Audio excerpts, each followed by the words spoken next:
Good afternoon. Welcome along to the programme. I'm Justin Briley with you this Saturday afternoon between now and 4 o'clock. And whether you're listening live this Saturday afternoon or online via premier.org.uk/unbelievable, or indeed you download the podcast regularly, it's great to have you with me. My thanks to those who have been before. And don't forget that after this programme, Dave and B with Hip Rock UK between 4 and 6 o'clock this afternoon. You're unbelievable. But this is the point of the Saturday afternoon where Christians and non-Christians get together to discuss. And, we are obviously entering Holy Week now, Palm Sunday tomorrow, and we're looking at the resurrection from a Muslim standpoint. It's our great pleasure to have with us Shabir Ally in the studio for the programme today.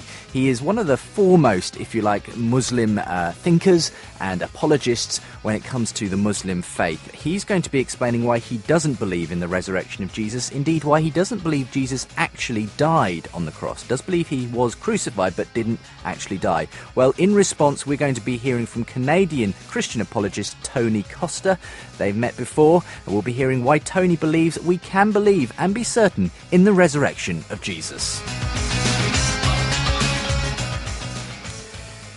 And this is the first of two programmes really looking at the resurrection. Next week we'll be looking at it with an atheist in the studio. But yes, really looking forward to our interaction today as we meet Shabir Ally. I've been wanting to get Shabir on this programme for a long time, so it's going to be great to have him on. That's to come shortly. Let me get some feedback, though, on the programmes of the last couple of weeks. Very, very, very positive response to David Robertson, who was on the programme for the last couple of weeks, debating atheist Adrian Hayter.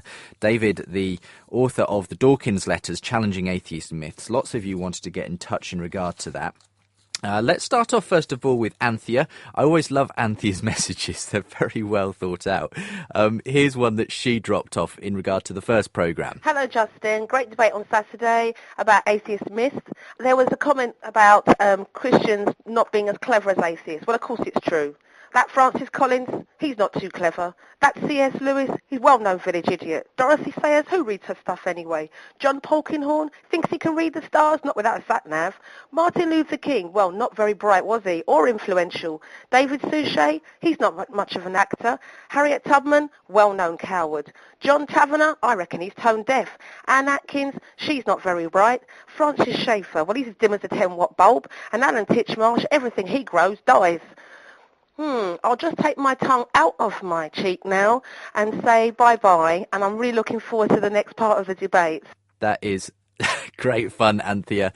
You certainly got a sense of humour, and we'll be hearing another comment from you shortly because your value for money, as far as I'm concerned. We'll also hear some more of your comments by phone. Lots of comments by phone this last week. Here's a couple of emails, though.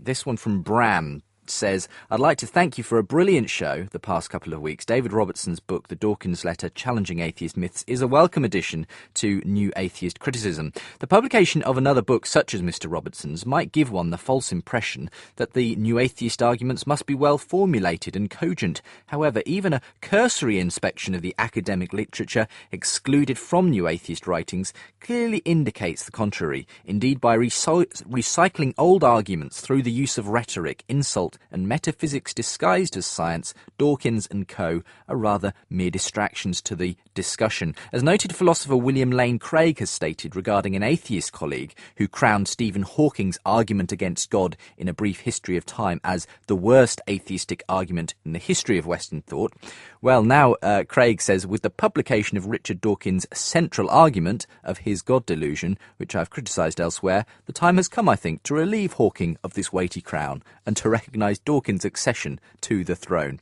Thank you, Bram. You're in New Jersey in the USA. Close to home, Reginald in Ipswich says, hello there. I'm not sure, but I think your young atheist said, why did God not say in Genesis there was a Big Bang, when we know now, with our knowledge of astrophysics in the 21st century, that we'd be more inclined to believe that the Bible was therefore true? First of all ancient texts are context-bound and historically dependent on their culture. Would they, in biblical times, understand our modern scientific culture? In the book Einstein's Universe, Nigel Calder writes, did God just say, let there be light, meaning gamma rays, and the Big Bang ensued? attitude, or did the energy come from somewhere else, like before? Somewhere else has no strict meaning, yet we can still sense the intention of the question. So you see clearly that in a sense God did say, let there be light, gamma rays, and there was one almighty bang. Thank you very much, Reginald. If you want to get in touch the programme today via email, it's unbelievable@premier.org.uk. And if you want to phone in your comment, as we're about to play some of those comments from the show for last week, then it's 08456 52 52 52 and select option 5. Don't forget to visit the webpage to actually listen back to the programme of the last couple of weeks, these discussions between David Robertson, our Christian, and Adrian Hayter, our atheist. That's at premier.org.uk/unbelievable. Lots of people also choose to download the podcast regularly. You can find a way of doing that there as well. And why not, while you're there, click through to the Premier Community, a fascinating discussion going on actually at the moment on a sort of side issue that came out of last week's programme, which was the conversion of an atheist to Christianity through, if you like, David's ministry, Richard Morgan.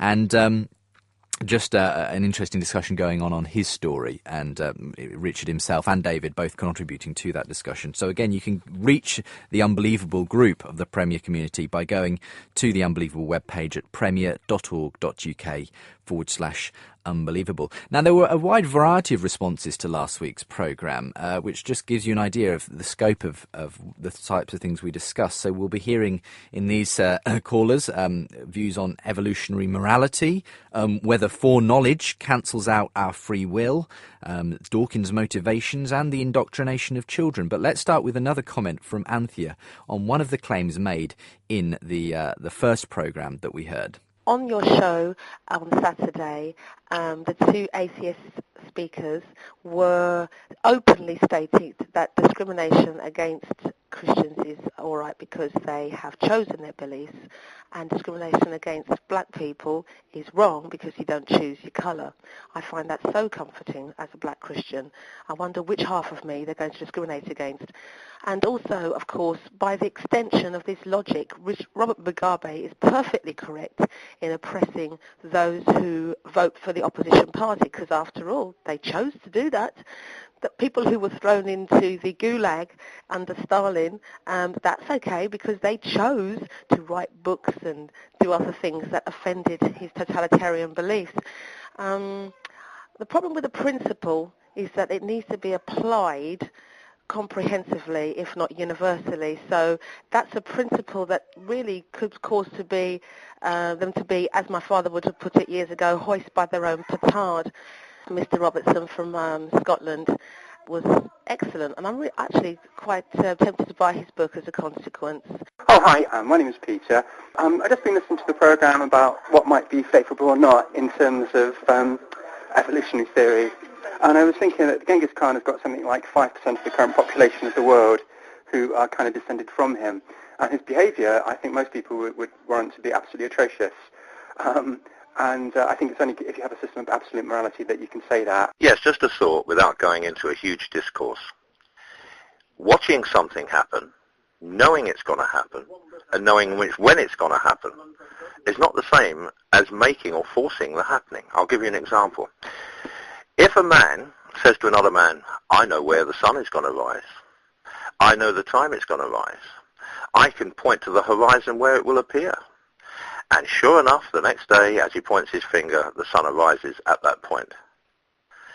That doesn't mean to say the man who knows that made it happen. My name's Arnie. God bless you, and to all the saints. I'm Sim, sometimes called Lynn. We're hearing so much about Dorking and his book, but I've never heard about his growing up, how he was brought up, what kind of father he is, what kind of husband, what kind of boss he is. We don't know where this God hatred began. So let's hear something about his life, please. Thank you very much. Bye-bye. Hello, my name is Gillian Marlowe. On the question of being indoctrinated into Christianity from a very young age, I actually came to accept Jesus as my saviour at the age of 47, when a Jehovah's Witness called round my house, called Dorothy, tried to convince me that Jesus was Michael the Archangel.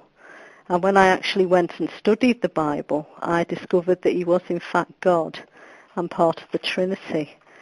And I also found it a bit intriguing that the atheist who claimed to be intelligent would have blamed God when he gets to heaven and finds out it's true, for not making himself more easily known, when the people the atheist thinks are stupid actually believe in God and will be in heaven.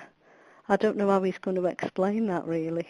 Anyway, thanks very much. Bye. Well, thanks to everyone who has been getting in touch. And as I say, you're welcome to get in touch in response to today's programme. We're going to be meeting Shabir Ally and also our Canadian apologist Tony Costa in a short moment's time. Once again, if you want to listen to the discussion shows of the last couple of weeks featuring David Robertson and Adrian Hayter, do visit the Unbelievable webpage at premier.org.uk/unbelievable.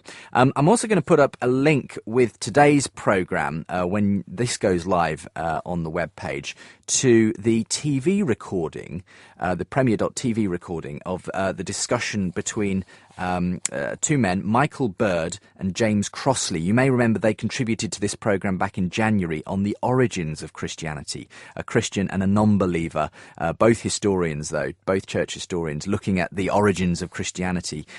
We've got, if you like, the TV version, a shorter version of that now available. So I'm posting the link with this programme at premier.org.uk/unbelievable. And finally, also news this week that Premier have launched a campaign called I Am a Christian.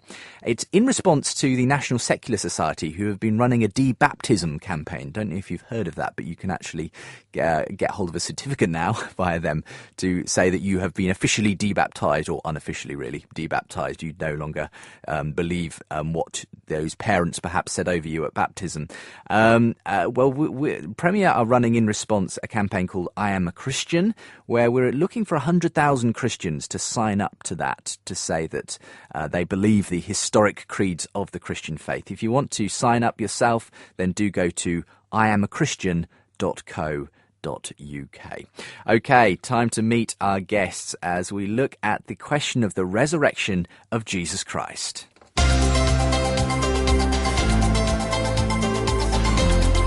Unbelievable with Justin Brierley.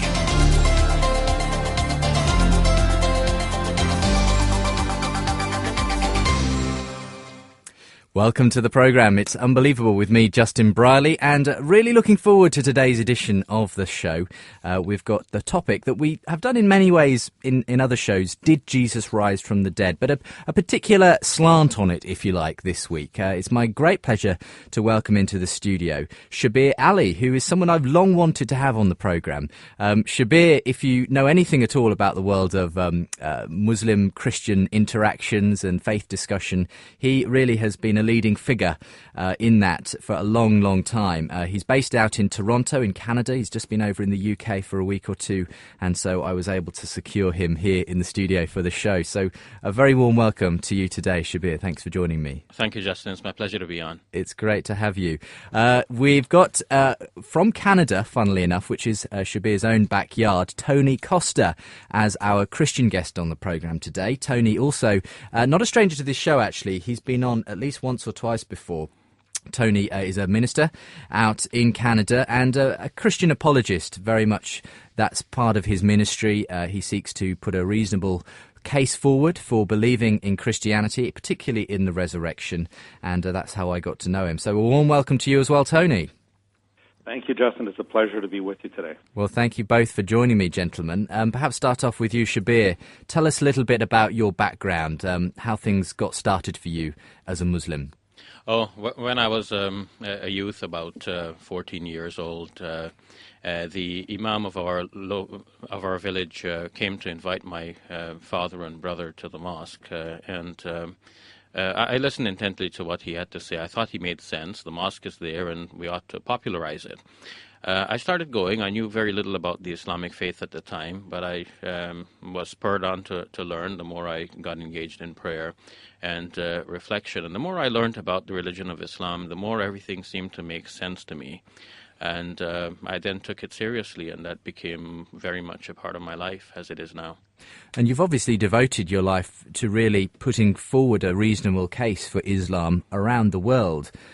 So tell us, how did that sort of itself get started as a particular... That too evolved through a number of influences, but one of the most significant things I believe that got me started in that was that Jehovah's Witnesses and other missionaries for other faiths kept knocking on my door, trying to invite me to other faiths. And I thought that my faith had something to offer that, in fact, is better than that which they were inviting me towards. So I felt that as others are actively pursuing their interest in promoting their faith, I should very much be involved in doing the same for mine as well. And what it's led to is, in many ways, a kind of very intellectual pursuit. You've been involved in debates all over the world with various people. Many of those can be seen these days, by the medium of the internet, And so where does that leave you? Do you ever sort of doubt the story of Islam, or do you feel more confident than you did when you started after all these years of interacting with others? I believe it is very much a part of the human composition to have doubts and misgivings, to think about things that are puzzling and then to search for the answers to those. So there are questions that pop into my mind, and I have a very curious mind. I then research the answers to those questions to every possible link that seems significant to me. Till in the end, I usually come out with a very satisfying response to that question. It may involve some modification of what I previously held, but on the whole, the final outcome for me is that I'm more impressed and thoroughly enthused with the message of Islam than I've ever been. And do you feel Islam is a faith which lends itself to that kind of rigorous kind of analysis and debate? I believe so. I believe that at the heart of it, Islam is a very simple theology. It promotes the idea of one God, which usually is the outcome of philosophical arguments for the existence of God. The precepts and practices of Islam are quite straightforward and usually have a very rational component in them, although most Muslims have not thought about the rational components. They've just simply ritualistically done what has been prescribed in the faith. But when one studies them, one sees that there are objectives, there are reasons, there are wisdom teachings behind the practices. Well, I mean, you could equally be, for me, describing Christianity in that sense, but I'm sure Tony will have a similar sort of view of the way he looks at his Christian faith. Tony, thanks for being with us on the programme today. Do tell us a bit about your own background as well, Tony, how things started off for you as a Christian. Well, oddly enough, mine seems to be the Christian parallel of Shabir's.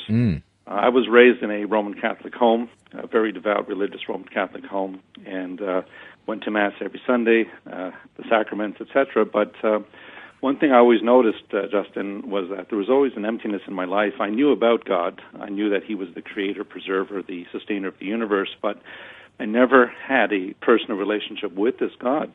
And so I went in somewhat of a spiritual quest, trying to figure out if there was anything behind the truth of Christianity, the tradition that I was raised with. And it really wasn't until about the age of 15 that I was challenged by two of my cousins who had claimed to have had this salvation experience. They talked about being born again, and that really struck my ears as very odd. I never heard this term, born again. And so they challenged me to take up the Bible and just to give it a shot, to read it and to examine it for myself. And so I took up the challenge. I was actually set on going out to disprove them because I saw them as apostates from my Roman Catholic roots. And when I read the Bible, I mean, right from Genesis through to Revelation, the whole entire Bible, I was convicted immensely. Particularly, I was attracted to the person of Jesus of Nazareth. I found him to be a very magnetic figure, a very provocative figure, and his words truly pierced my heart. And I came to a point in my life where I began to understand that knowing God was not simply knowing about him, but knowing him personally. And I came to the conviction that Jesus was who he said he was, that he was God's Son, that he was the risen Lord, the one who conquered death and conquered the grave. And I gave my life to him. I accepted him as Savior and as Lord. But then there arose within me a thirst for knowledge. I wanted to know, could this really be defended? Is this just blind faith? Is there meat to this? And so this led me on an intellectual quest. It led me into university studies where I obtained a bachelor's and master's of arts from the University of Toronto in religious studies, particularly in biblical studies.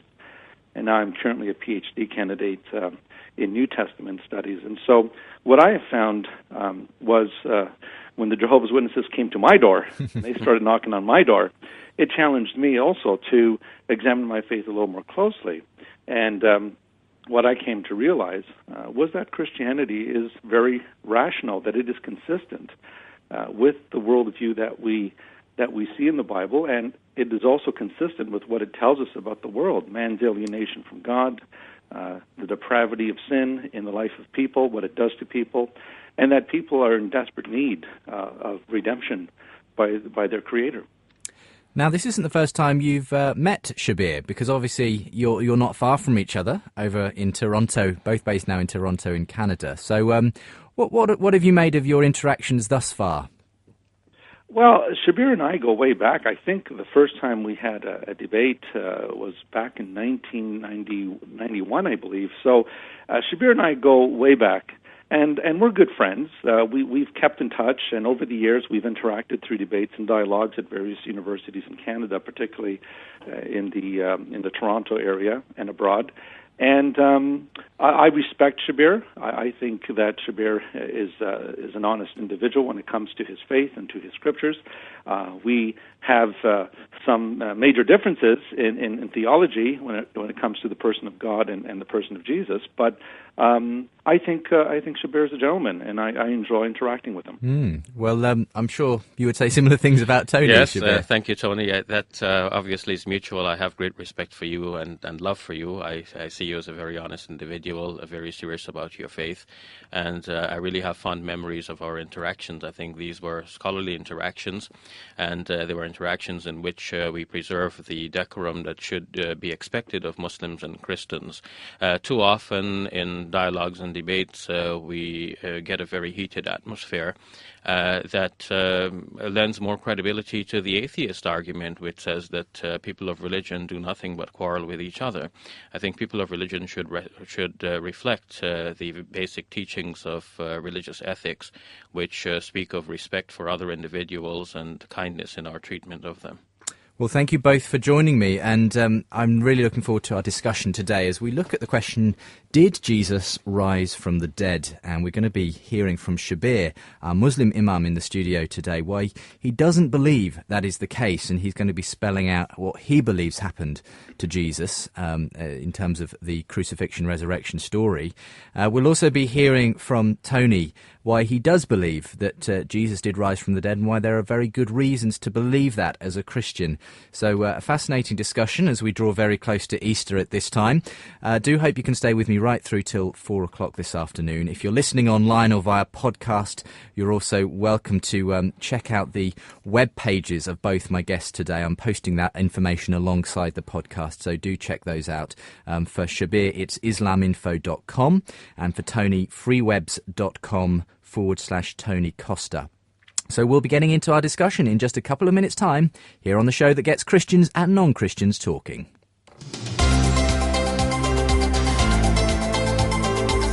You're listening to Unbelievable on Premier Christian Radio. You certainly are, and my great pleasure to have on with me today Shabir Ally, who is well known in the Muslim world for his defence of the Muslim faith of Islam. And he hails from Toronto in Canada, also the place where our other guests are coming to us by phone from there comes from. He is Tony Costa. He's a Christian apologist, and he, for a long time now, has looked in some depth at the issue we're looking at today, the resurrection of Jesus Christ. For Tony, it is the very centrepiece of the Christian faith. But Shabir, as a Muslim, has a very different idea about that whole concept. He doesn't believe Jesus rose from the dead. He's going to be explaining how he sees that whole story, and we're going to be hearing a response from Tony on that basis. So a really interesting programme for you this afternoon here on Unbelievable. Well, I think perhaps I'm trying to decide who it would be best to start with today, whether we sort of go for the positive or, if you like, the negative view on the idea of whether Jesus rose from the dead. But perhaps, Tony, would you like to spell out at least maybe some of the essentials of why you believe the resurrection of Jesus is a fact, isn't just a story, isn't just a myth, really is a fact. It did happen as described in the Gospels. Certainly. Well, from the earliest time, the earliest period of Christianity, it's an undisputable fact that the early Christians believed in two central cardinal points about the historic Jesus, namely that he died by the form of execution known as crucifixion in the first century, and several days after his death, they discovered his tomb to be empty and experienced post-mortem appearances of Jesus alive again. And what is interesting, Justin, is that the earliest Christians interpreted this event as resurrection. They used the language of being raised from the dead. And that was the language for the first century Jew and even Second Temple Judaism, which meant the raising of the dead man, the corpse, from the grave by God. And so if I can just start off by just mentioning 5 basic points that historians and New Testament scholars are generally agreed on as historical facts about the historic Jesus. So if I can just lay them out. Go ahead. The 5 points are basically the crucifixion of Jesus, his honorable burial, his empty tomb, post-mortem appearances, and as a cumulative conclusion, the origin of the Christian way. If you take the first point, for example, the crucifixion of Jesus, it's important to stress here that the crucifixion of Jesus is also seen as the death of Jesus. This was not a apparent death. This was not a swoon that Jesus experienced on the cross, but that the crucifixion of Jesus was the very death of Jesus. In fact, the radical scholar Bart Ehrman, whom you've had on your show a couple of times, he himself stated, quote, "It is a historical fact that some of Jesus' followers came to believe that he had been raised from the dead soon after his execution." And so the belief that Jesus died on the cross is universal among scholarship and historians. The only ones that deny it are those who deny Jesus existed. And so the crucifixion of Jesus is fundamental to this. Secondly, we have the historical fact of Jesus' honorable burial. Most scholars consider this probably one of the most historically accurate pictures of Jesus, his honorable burial by Joseph of Arimathea. And therefore, the honorable burial of Jesus also shows us that the location of his tomb was known to both follower and foe alike. The third point would be the discovery of the empty tomb of Jesus.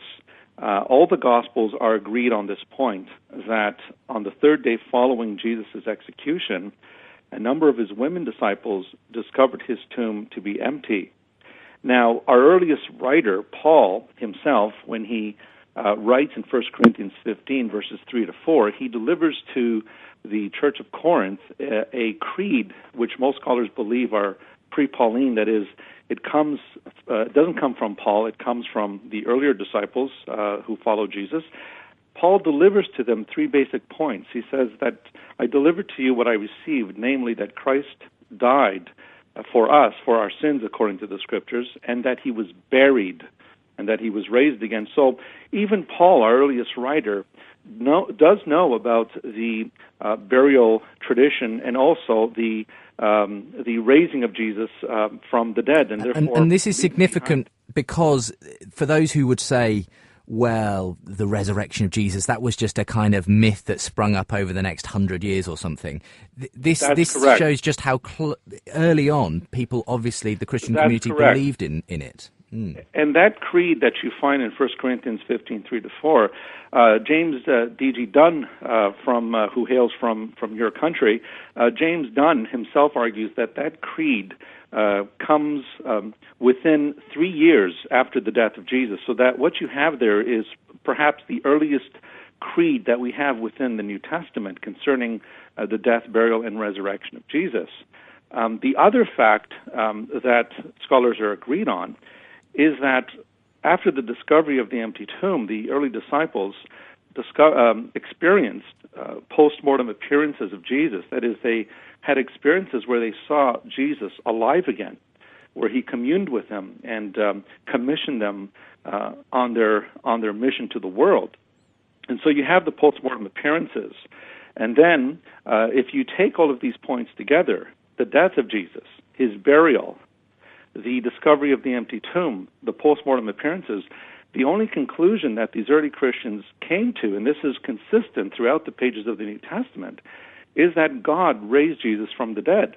Now, of course, scholarship can only go so far. They use the historical critical method, which restricts them when it comes to the area of metaphysics. When it comes to the question of miracles and intervention by God, historical critical scholarship stops at that point. They can't go beyond what we have on the historical documentation. But it's interesting, Justin, that on these 5 points, there is unanimous agreement that the facts do bear out that Jesus died. And that's very important because from my past conversations with Shabir doesn't believe that Jesus actually died on the cross. But scholarship is unanimous that he not only died on the cross, that he was given an honorable burial, that his tomb was discovered to be empty, that the disciples experienced post-mortem appearances, but that they interpreted that in terms of resurrection. The language they employed was resurrection.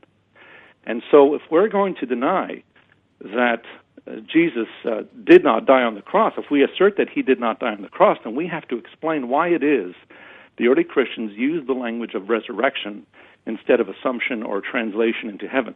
Well, you're obviously anticipating, I can see, what Shabir may be saying. But let's, obviously, we'll come back to you, Tony, in a moment. So, Shabir, obviously, you must have heard this many times.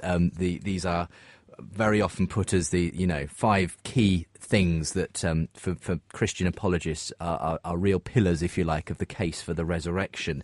As a Muslim, what do you actually believe happened? What is your view of the Gospels and what they say, and what the Quran says about what happened to Jesus Christ? Well, when we speak of Muslim belief regarding this, we should place the belief of Muslims regarding the final end of Jesus within the wider context of other beliefs of Muslims.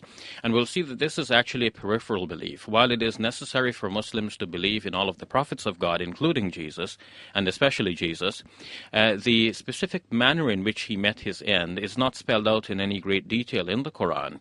And while Muslims believe in some 124,000 prophets, we don't have to know the precise method or manner in which each one of them exited the world. Some may have died natural deaths. Some may have been assumed into heaven by God, as in the case of Enoch or Elijah.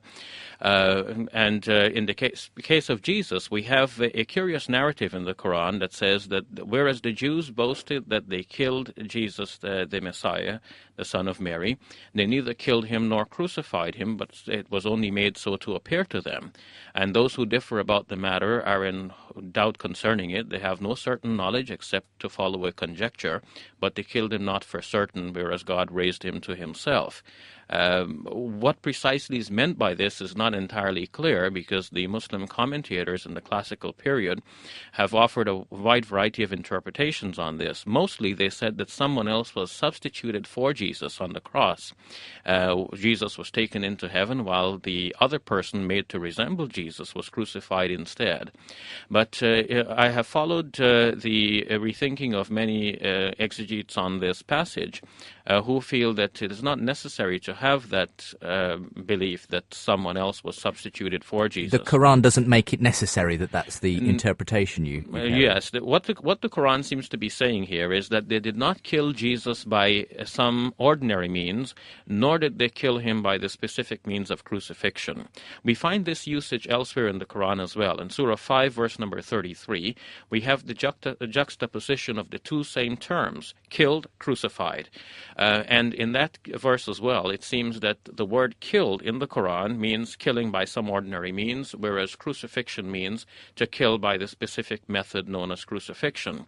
We also see in the stories of the Pharaoh and the magicians that worked for him who came to believe in the prophet Moses. The Pharaoh threatened them that if they were to maintain their new belief in the prophet Moses, he would have them crucified. This is mentioned in 3 places in the Quran. In 2 of these places, Yusuf Ali, who is a famous and popular commentator on translator of the Quran among Muslims, translates this passage as the Pharaoh threatening, "I will cause your death by crucifixion." This can be seen in Surah 7, verse 124, and Surah 26, verse number 49. When all of this is put together, it seems that the Quran is saying that though the Jews had attempted, and we're not speaking of all Jews, we're speaking about those opponents of Jesus at the time, because he and his followers at the time were Jews as well. But his Jewish opponents who wanted him dead boast eventually that they have killed him, whereas in fact they were in doubt as to whether they had actually accomplished the final goal of crucifixion by actually killing him. And there are statements in the Gospels, as they survive to this day, indicating that despite the outward text, which is emphasizing the death of Jesus, there is a subtext which points to the real fact that Jesus could not be verified to have died on the cross, and he very well may have been taken down while still alive. Okay, so you're obviously bringing us to a conclusion that Jesus didn't actually die on the cross, that he came down alive from the cross.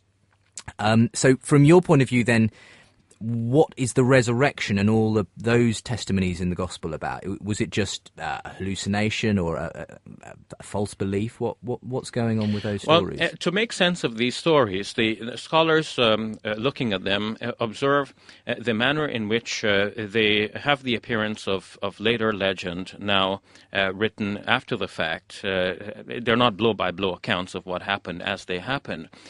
We can notice, for example, in Matthew's Gospel, chapter 27, that the women went to the tomb early in the Sunday morning. They found the tomb empty. An angel told them the whole story of what happened. In fact, it appears that they saw the angel coming down, rolling the stone away, showing them that the tomb is empty, telling them that Jesus has now resurrected. They leave the scene with great joy to go and tell the disciples, but on the way they actually meet Jesus. They see him and they touch his feet and worship him. But in John chapter 20, Mary Magdalene returns from the tomb saying to the disciples, "They have taken away the Lord, and we do not know where they have put him." Why would she say a thing like that if she had just seen and touched and worshipped Jesus? Noticing contradictions like this, scholars can form the reasonable conclusion that these stories are written by various individuals based on oral reports that were circulating at the time and developing in many different areas, and that they are not blow-by-blow accounts of factually what happened. So scholars have to form some theories of what might be the most reasonable way of putting all of these reports together. What needs to be definitely shaved off and what could be retained. So some scholars will hold that the tomb was first discovered empty, and that led to the later belief that Jesus must have risen from the dead. And with that belief in mind, the disciples began to experience appearances of him, which was only in their own minds, not in fact. Some other scholars start from the other direction, thinking that the disciples may have fled from Galilee, fled from Jerusalem once Jesus was arrested, gone back to Galilee after he was crucified or sometime in this period. And eventually, when they went about their fishing as they normally did, they began to see Jesus in the familiar scenes, something like what is reported in John chapter 21. And based on this sort of experience, which again was all in their own minds, they now reconstructed the story that the tomb was found empty. Some others think that the discovery of the tomb was independent, but most scholars would think that it's reconstructed one way or another to make sense of the whole thing. Well, obviously, two very, very different views represented then this afternoon on what happened, even down to the fact of whether Jesus really died on the cross, and that seems to be the first kind of major stumbling block in terms of a point of divergence, obviously, between yourself, Shabir, and Tony. You're listening to Unbelievable. We're asking, did Jesus rise from the dead? And I suppose we could also just as equally be asking, did he actually die on the cross? Because that seems to be a fundamental part of what we're talking about today as well, with Shabir Ally from Toronto and Tony Costa coming to us live from Toronto by phone. If you'd like to get in touch, do email unbelievable@premier.org.uk or phone 08456 52 52 52 and select option 5. I'd be delighted to receive your messages, play them out or read them out on next week's show, and indeed pass along any relevant ones to our guests. So those are the numbers and the way to get in touch by email, and we'll be continuing this debate in a short moment.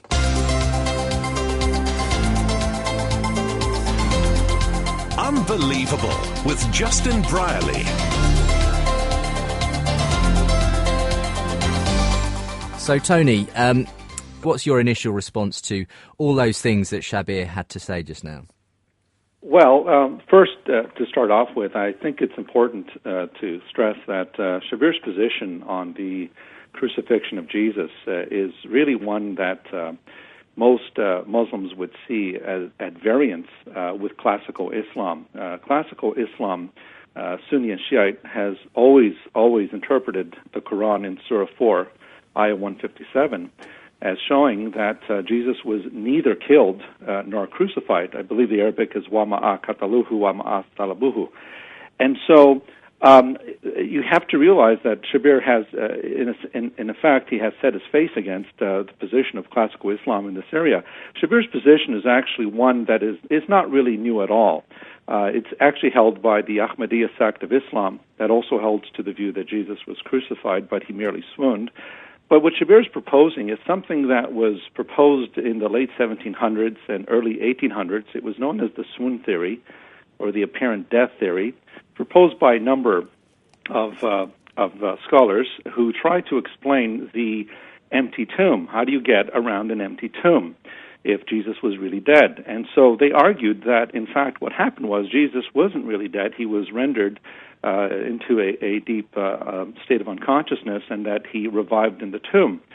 The German scholar David Friedrich Strauss, in his work, his classical work, way back as 1835, he dealt really the death blow to this theory in his book Das Leben Jesu, the Life of Jesus Critically Examined.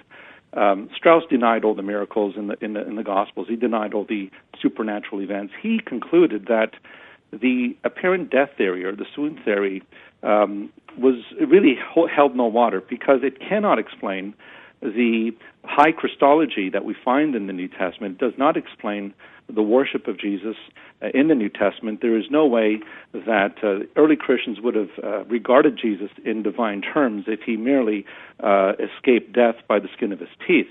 It doesn't make any sense. Now, the way Shabir is approaching the Gospels here is he's approaching them from what's known as a form-critical analysis. He's looking at the Gospel stories, and he sees layers of traditions in them, written by various hands, etc. But it is still undeniable that the core message of the Christian church has always been that Jesus died, that he was buried, and that he was raised again. And on this point, we can call scholars from the far left wing, like Bart Ehrman and Gerd Ludemann, and these scholars would readily admit that the death of Jesus was a reality. And so I think the burden of proof is really on Shabir here to show that Jesus really was not dead. I don't think he's provided any evidence thus far. I don't think he's shown any proof here that Jesus was not dead. And we also have to explain why it is that the disciples of Jesus, whom the Quran speaks very favorably about, why Allah would cause the disciples of Jesus to go about preaching that Jesus had died and risen from the dead, and thereby foist this great error upon the world. And so is it your view then, Shabir, just to get this absolutely right, that Jesus did not die on the cross, he swooned as it were, so he appeared to be dead, was taken down, and you believe was put in the tomb but revived in the way that that Tony has described, and that the disciples put up on this, or later on this turned into, if you like, that Jesus resurrected. Is that what I'm getting? What I should clarify is that my belief is based on the Quranic text. I can try to fill out the basic narrative of the Quranic text by looking at what the scriptures of the Christians say. And I can also look at the kinds of theories that are propounded by biblical scholars. But I would distinguish between what I believe as a necessary part of my Muslim faith and what I can hold to as a student of comparative religion and an investigator into these events. So my basic belief as a Muslim is that which the Quran says. They killed him not, nor did they crucify him. It was only made so to appear to them, and they have no clear knowledge regarding this. This is my belief as a Muslim. Mm-hmm. Now, what does this entail? What are the details? Tony seems to think that it would be obligatory for me to retain a kind of orthodoxy where I hold to the classical interpretations on this. But one would be surprised to see the variety of commentaries that were given in the classical texts regarding this. While most commentators held the view that someone was substituted for Jesus, there was no clear understanding among them as to who that substitute was. Nor was their commentary based on anything that the Prophet Muhammad, peace be upon him, himself said, which is quite curious. How is it that no one asked him the meaning of this verse? It seems that their commentaries are based on stories that were gathered from Jewish and Christian sources. And in that case, we classify such stories as the Israeliyat, which are famously known to be held in suspicion among later Muslims. Do you in some sense feel forced to ditch that classical view of the substitution of Jesus because the historical weight of evidence is so clearly strongly that Jesus himself was crucified? I believe to hold to the classical view is an obstacle in our dialogue with Christians. If Muslims continue to deny that Jesus was actually put on the cross, when the idea that Jesus was on the cross is so central to the Christian story, creates a stumbling block, a difficulty in our dialogue with people of the other faiths.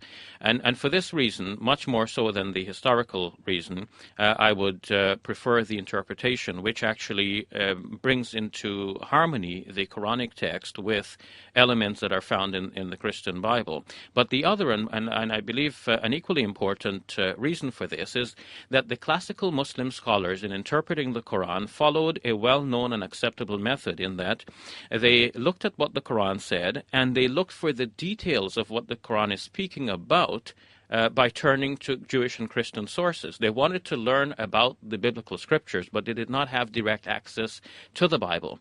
They got it from informers, and sometimes they got it incorrectly.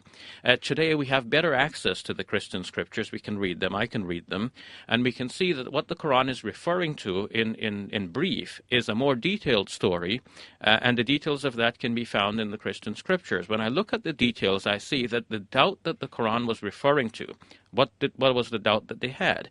The classical Muslim commentators said they doubted because while the face of the crucified victim looked like that of Jesus, the body remained in appearance to be that of the real crucified man. And so they had some doubt regarding this. But I find that in the Gospels themselves, there are instances where there is an expression showing that Jesus did not actually die. Think, for example, of Pilate wondering and being astonished that Jesus had died so soon. Usually crucifixion took a few days to kill a person. Josephus mentions once that when he returned to Jerusalem from Tekoa, he found 3 of his friends being crucified, and they had been hung for 3 days. He had them removed from the crosses and given medical attention, but one of them survived, the other 2 died. Notice that after 3 days, they were still alive. Jesus, according to the Gospel records, was only on the cross for 6 hours until he expired. So in that case, we must ask what killed him, because as Raymond Brown said, crucifixion does not pierce any vital organ of the crucified victim. How do you respond to that, Tony? Yeah.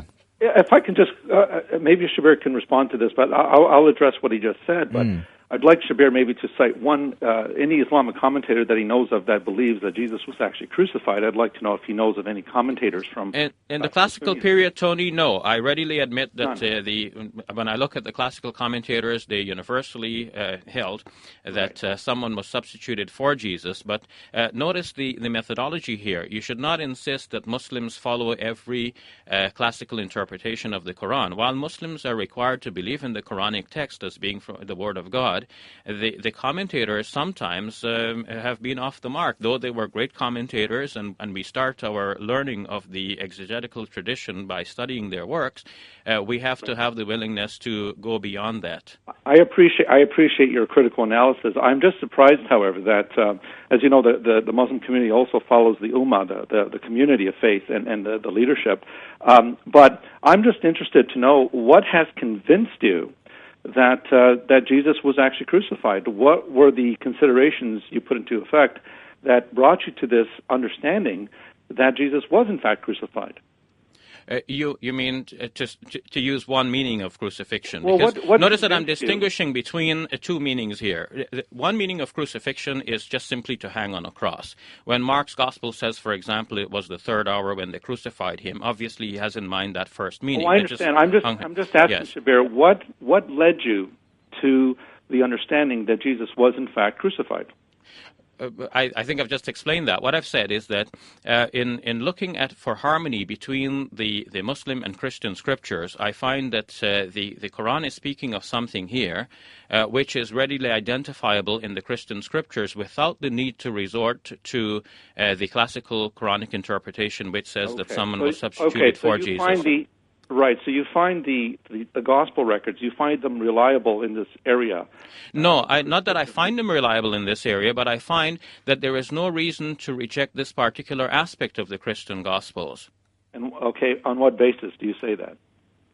Prima facie, there is no reason for a Muslim to look at the Quranic verse in Surah 4, verse 157, and then turn to the Gospels and say, oh, well, we can't accept the idea that Jesus was put on the cross. That is what the classical Muslim commentators did, because they took the word crucifixion in both of its meanings. They neither hung him on the cross, and by extension that means they didn't kill him by crucifixion.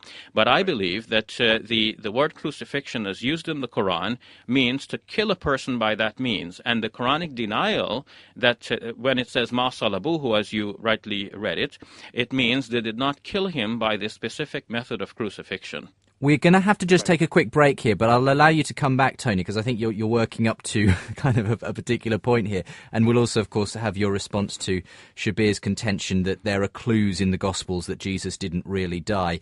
You're listening to a programme, Unbelievable, Christian and non-Christians discuss here every week. Shabir Ally, Muslim imam and notable Muslim thinker, is with me in the studio. He's in debate with Tony Costa, who's coming to us on the phone from Toronto in Canada. Tony is a Christian. We're asking, did Jesus rise from the dead? Keep listening. We'll be back in a short moment. Welcome back to the programme. Well, as we continue with our Easter theme next week, we're also going to be looking at the resurrection. Slightly different point of view. We'll have an atheist response to that. Stephen Carr is a prolific presence in the atheist internet world, and we're going to be re-airing a debate he took part in on whether Jesus rose from the dead. He claims Christians in the early church were at odds with each other on the idea of the resurrection, so we should have no trust in believing it either. Canon Michael Cole is our Christian next week, defending the resurrection. Do listen out for that this time next week here on the programme. You're listening to Unbelievable on Premier Christian Radio. Did Jesus rise from the dead? Indeed. Did he even die on the cross? Well, Shabir Ally, who is a well-known Muslim speaker and thinker and imam, says that he doesn't believe Jesus died on the cross, and that for that very reason he didn't rise from the dead either. Indeed, he says that the whole concept of Jesus' resurrection is something of a mythology that kind of came about later on, that we can't trust the gospel accounts on this sort of reading, and that very much ties into his beliefs as a Muslim, that the Quran does not support the idea of Jesus either being the Son of God or rising from the dead. So we're going to be continuing to hear from Tony Costa as he replies to this contention from Shabir.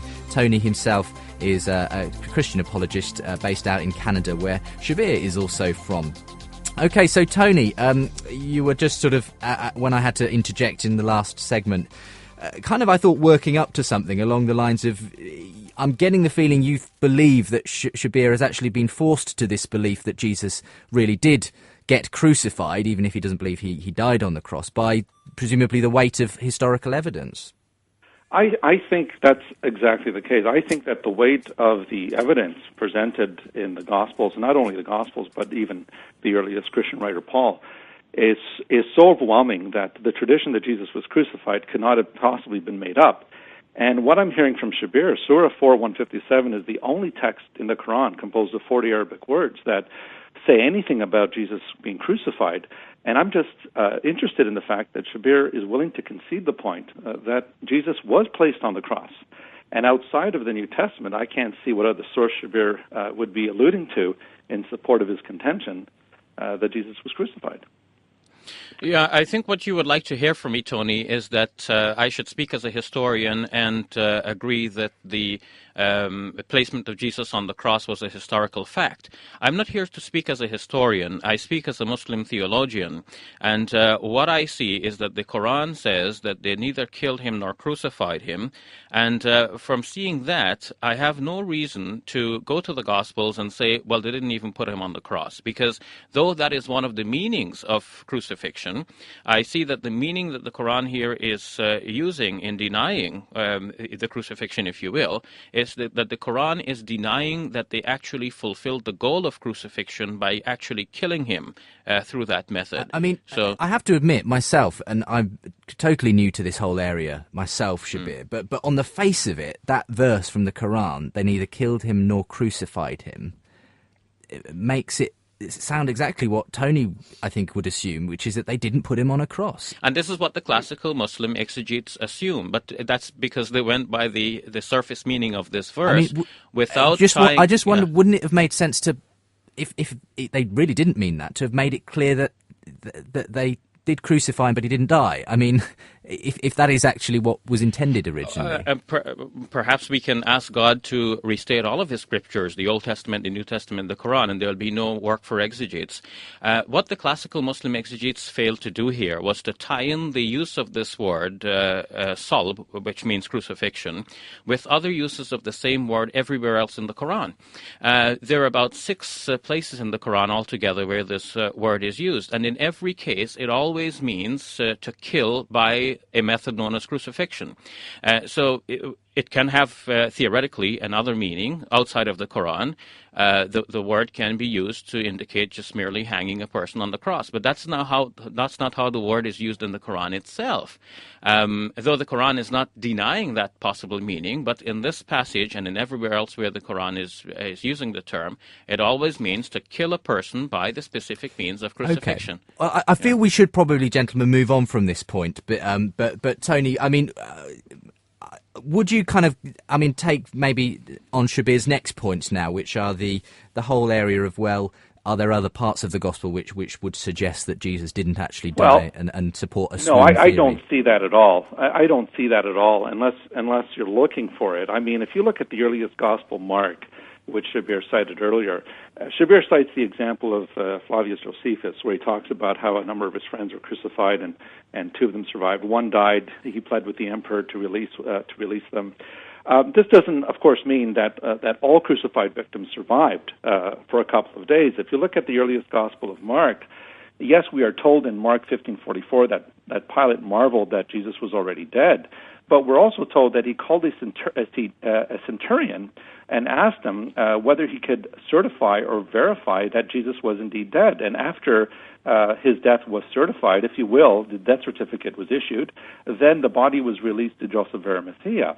And so the gospel makes clear here that Jesus was certifiably dead. In fact, if you look at the language that Mark employs in his Greek text, he uses the Greek word ekpaneo, and that word literally means to breathe out. It means to die, to breathe one's last, to engage in the final act of dying. And so even the language which is employed by the gospel writers make it very clear that Jesus gave up the ghost, as it were. And so I don't see why it is that Shabir seems to think that the Gospels are trying to hide something from us here. Because I'll tell you why, Tony. Since Justin, let me just yeah, finish, Shabir. okay. If Jesus did not, in fact, die on the cross, again, this idea that the resurrection was a myth that evolved, I mean, this is part of the history of religion school, which really is passé now. I mean, the view of the resurrection of Jesus is so early that James D.G. Dunn points out that the creed found in 1 Corinthians 15:3-4 emerged within the Christian community within 3 years after the death of Jesus, which is hardly enough time for legend to accrue. This is a key point, I think, and one I think that you will need to answer, Shabir.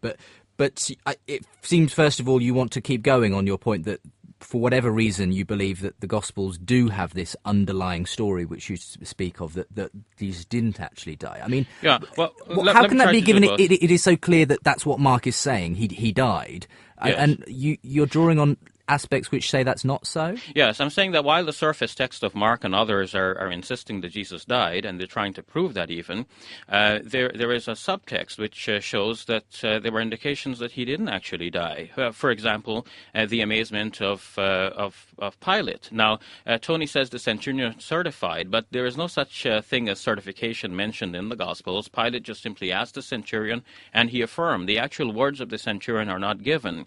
But notice that by this time the centurion had become a believer in Jesus. He declared, according to Mark, truly this man was the Son of God. The centurion, therefore, would have no interest in seeing Jesus being killed by this time. Neither did Pilate ever apparently have an interest in Jesus being killed, because given the accounts in the Gospels, Pilate continually refused to have Jesus crucified, but only on the final insistence on the part of the Jewish opponents of Jesus that they will report this matter to Caesar, Pilate finally conceded. But if Pilate could find a way to save his own position, while at the same time not having to go through with finally killing Jesus, then I don't see why he would not why he would not allow for Jesus to survive. So the whole process of certifying Jesus' death is in fact quite missing. The one thing that might have killed Jesus, if it were historically accurate, was the spear thrust that John spoke about. But John's spear thrust has to come, according to the narrative, if we piece them together with the synoptic narratives, would have to come after the cosmic phenomena that the synoptic gospels spoke about. From 12 o'clock to 3 o'clock in the afternoon, there was a solar eclipse. The entire land was in darkness. At the time that Jesus breathed out his last, there was an earthquake, and the manner in which Jesus died caused the centurion and those with him, according to Matthew's gospel, to declare that this man was the Son of God. Now, who would have dared after this to go and thrust the side of Jesus with a spear? In the synoptic gospels, the response for this to this cosmic phenomena was humility on behalf of everyone, not only the centurion and his those under him, the guards with him, but also the Jewish opponents of Jesus went away beating their breasts, obviously repentant over the fact that they had crucified an innocent man. So it's a very interesting argument. What do you make of it, Tony? Well, I still don't see the point. Pardon the expression, but I think we're really beating around the bush here. I mean, notwithstanding all of the cosmic phenomena that are recorded in the Gospels, I mean, the one who pierced the side of Jesus, we're not specifically told which of the soldiers this was.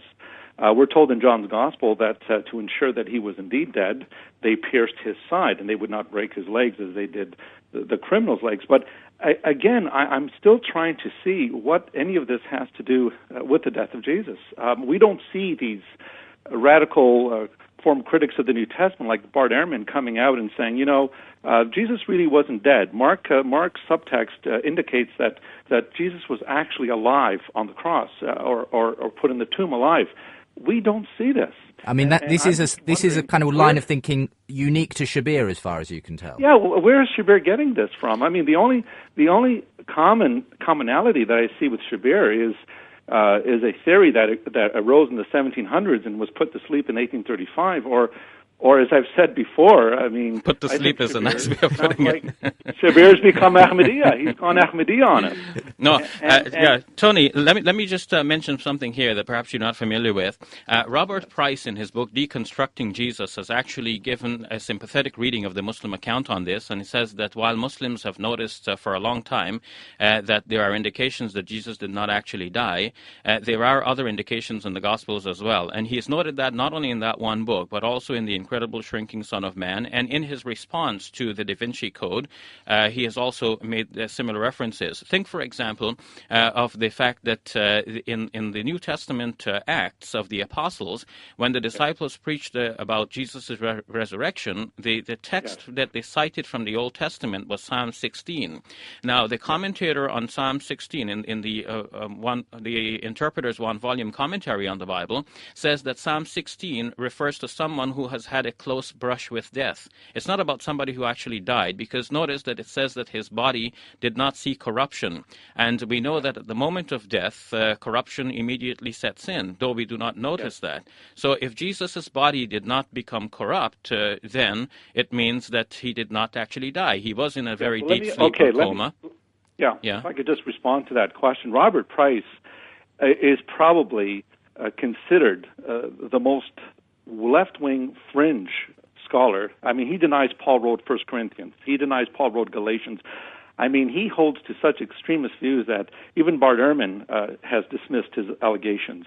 So I myself personally, I don't want to perform any ad hominem here, but based on Robert Price's research, I find it highly questionable. But let's get back to your question on... Yeah, but Tony, just on that point, don't say, though, that no one outside of Muslim circles will say this, because Robert Price, despite your views of him, has had training at the Dallas Theological Seminary. Certainly. Yes, he knows his New Testament.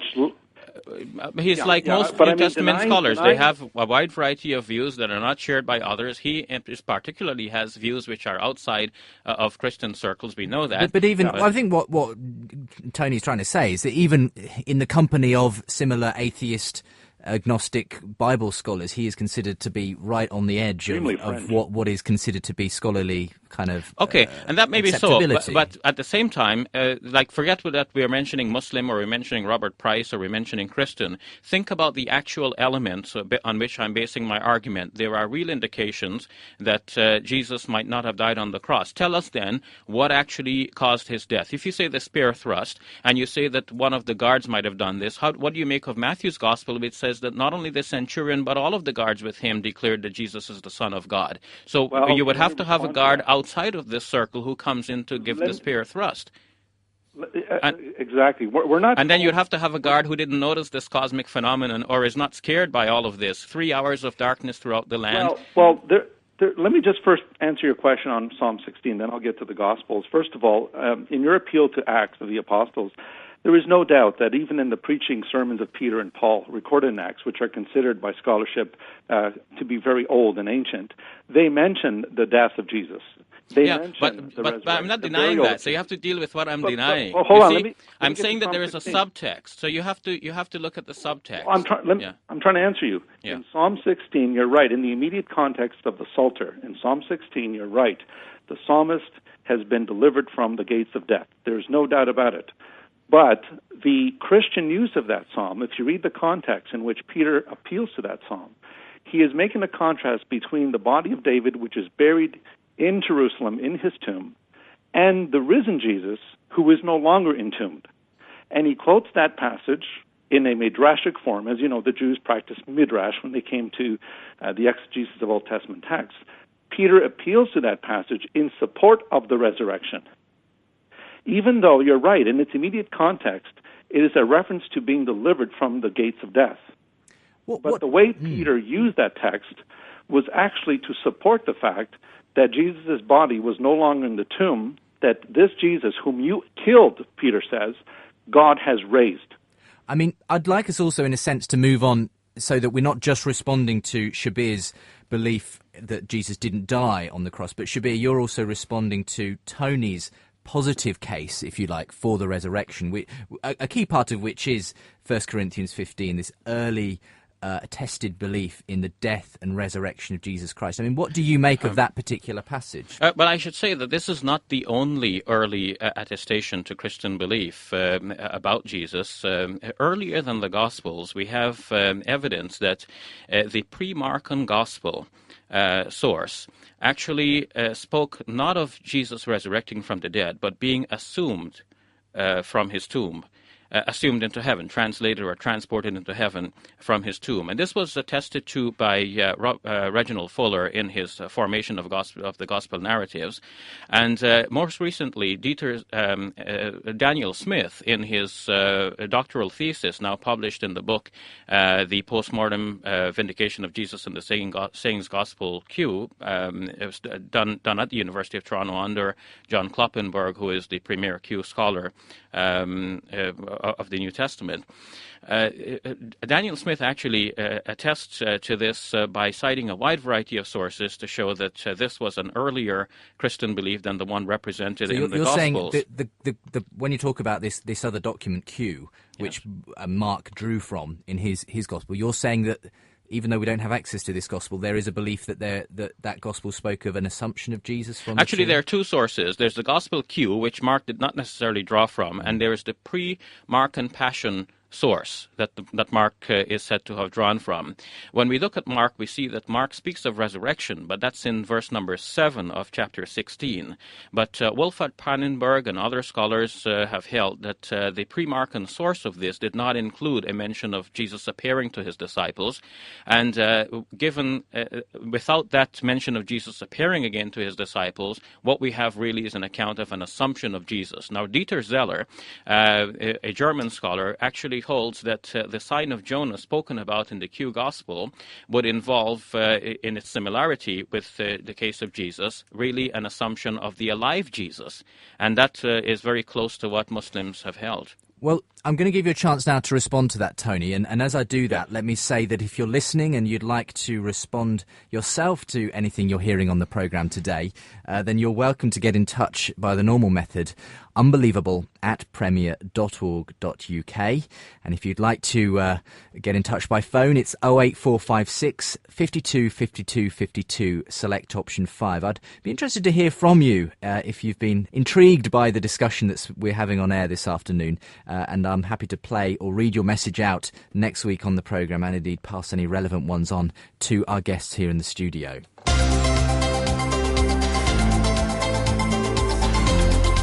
Unbelievable with Justin Brierley. Don't forget you can catch this programme as a podcast now at premier.org.uk/unbelievable, and plenty more if you scan back through the archive of Muslim-Christian dialogues and debates. I do encourage you to get hold of them and to listen if you're into this kind of area of discussion. So, Tony, your response to this pre-Markan story, Yes, well, the pre-Markan Passion narrative has been dealt with by a number of scholars. Rudolf Pesch made this study famous.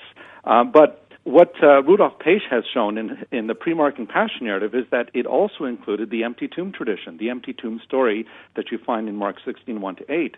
And so I don't see how one could assume that assumption was the idea that the early Christians held to prior to the resurrection of Jesus. If you read Mark 16, you find the empty tomb. You find a young man at the tomb. He tells the women, he is not here, he is risen.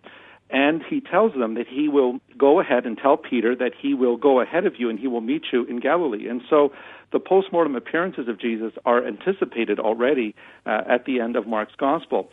And this view, Justin, that exaltation or assumption was the original view, this was something that Rudolf Bultmann back in the 50s was really spearheading. But most scholars today, including N.T. Wright, who wrote the tome, The Resurrection of the Son of God, he has shown persuasively that the earliest creed of the church was not the assumption of Jesus. They later believed that he ascended consequently to his resurrection, but that the earliest creed that you find again in 1 Corinthians 15, 3-4, which Paul passed on, was that Christ died for our sins, that he was buried, and that he was raised again on the third day. And so resurrection goes right back to the earliest beginnings of the Christian movement. And the ascension of Jesus was something that early Christians saw as consequent or subsequent to his resurrection. And the post-mortem appearances, which form another pillar, if you like, of your argument, Tony, those they appear in the earliest gospel. Also are kind of, if you like, you can't have some assumed Jesus then appearing to people. No, because the Jews realized the difference between a resurrection and assumption. If you look at the stories of Elijah and Enoch in the Old Testament, you will notice that Enoch and Elijah were assumed into heaven without dying. They were translated into heaven, and some believed the same thing happened to Moses. But they didn't speak of the resurrection of Elijah or the resurrection of Enoch. They spoke of the translation of Elijah and Enoch, or the assumption. But this language is not used of Jesus. He is said to be raised from the dead, and exaltation carried within it the concept of resurrection, because the resurrection was the exaltation of the martyr, of the just martyr who died in faithfulness to God. And so I just don't see how it is that Shabir can avoid the early testimony of the resurrection of Jesus in earliest Christianity. We're going to have to, unfortunately, draw things to a close, Shabir, and I would love to be able to extend it for an hour, and we could keep going with responses and counter-responses. But would you like to just wrap up then for you yourself, where we've got to as far as you're concerned on the program? Well, I think it's very important to notice that scholars, even those cited by Tony Costa, would attest to a certain degree of development in the stories in the Gospels. James Dunn, for example, commenting on Luke's narrative about Jesus showing himself alive to his disciples, say that this is an early stage in which the resurrection was spoken about. He's just simply showing himself alive. And then you have the later sort of narratives which show that he shows himself to have flesh and bone, which is found in Luke's Gospel. So there's a development in the story. You cannot take the latest sort of way of putting this and think of that as being the original story. If we keep in mind development, then does it go from assumption to resurrection, or does it go from resurrection to assumption? Does somebody first proclaim that Jesus resurrected from the dead, and somebody else later on thinking that he was just simply assumed into heaven? Or did it go the other way? Scholars think it went the other way. First, there was a view that Jesus was assumed from the tomb, which is now empty because Jesus was translated from the tomb into heaven.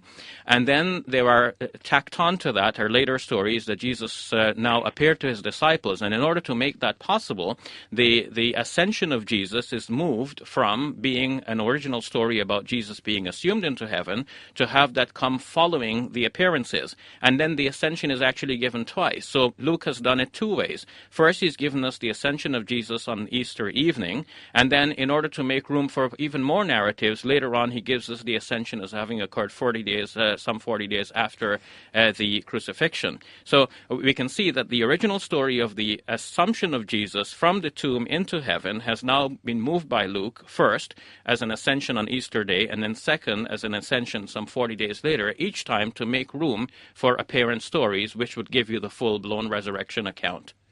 Very interesting. Tony, your chance just to respond and give us your closing thoughts on this discussion this afternoon. Well, I would just say that, once again, 1 Corinthians 15:3-4 is the earliest kernel of tradition that we have in this area. And even though there's development within Christianity, there's development even within Islamic theology. The view that the Word of God is eternal, as Montgomery Watt pointed out, was something that developed in early Islam. And so I have no problem with development within religious tradition. But we must not deny that behind that tradition, that development, there is a historical kernel or a historical core. And so that historical core scholars have brought down to 5 points: death of Jesus, burial, the empty tomb, post-mortem appearances, and the origin of the Christian way. And also, just in quick response to Shabir's statement there about ascension, Luke does not tell us in his gospel how much later Jesus ascended into heaven.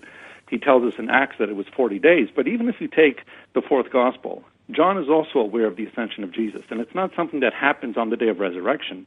John tells us that when Jesus meets Mary Magdalene, she comes to clasp him, and he says, "Do not touch me, do not cling to me, for I have not yet ascended to my Father." And so John is aware of the fact that the ascension of Jesus is distinct from his resurrection, and they're not the same thing, and they should not be collapsed into the same thing as Shabir has done. Well, it's been a fascinating discussion between you both, gentlemen, and it's been conducted, as I was sure it would be, in a spirit of friendly, disagreement. But it has been friendly, and I've really learned an awful lot myself about, where obviously you stand on it, Shabir, and some of the intricacies of why you would hold that position. And it's been very interesting to hear that. So thank you both for being on the programme today. I hope that perhaps next time you're in the country or at some point down the line, we might be able to get you in, perhaps on a different subject. Shabir, I'd love to. It would be really interesting to hear from you, and also you, Tony. Thank you for contributing, and do get on with the rest of your day. It's a bit earlier on over there in Canada than it is here in the UK. Right. But thanks for being with me today. Thank you so much. God bless you. Thanks so much. That's Tony Costa and Shabir Ally. And if you want to get hold of either of their websites, you can find Shabir at islaminfo.com. And you can find Tony at freewebs.com/Tony Costa. And of course, you can find Unbelievable at premier.org.uk/Unbelievable, where you can now download this programme as a podcast. Thank you so much for listening this afternoon. And do get in touch, as I say, in regard to this programme. And I'd be delighted to get your feedback. That's all for today. Do join me again at the same time next week. Another fascinating discussion coming up for you then. You're unbelievable. Well, we've got another look at the resurrection of Jesus next week as we're joined by the internet atheist Stephen Carr. He's a prolific presence. If ever you've been in a Christian or atheist chat room, you may well have seen his name appear. He's going to be part of a debate that we're re-airing where he claims Jesus never rose from the dead, because the fact is the early Christians were at odds over the idea of resurrection, and we should certainly have no trust in the idea either.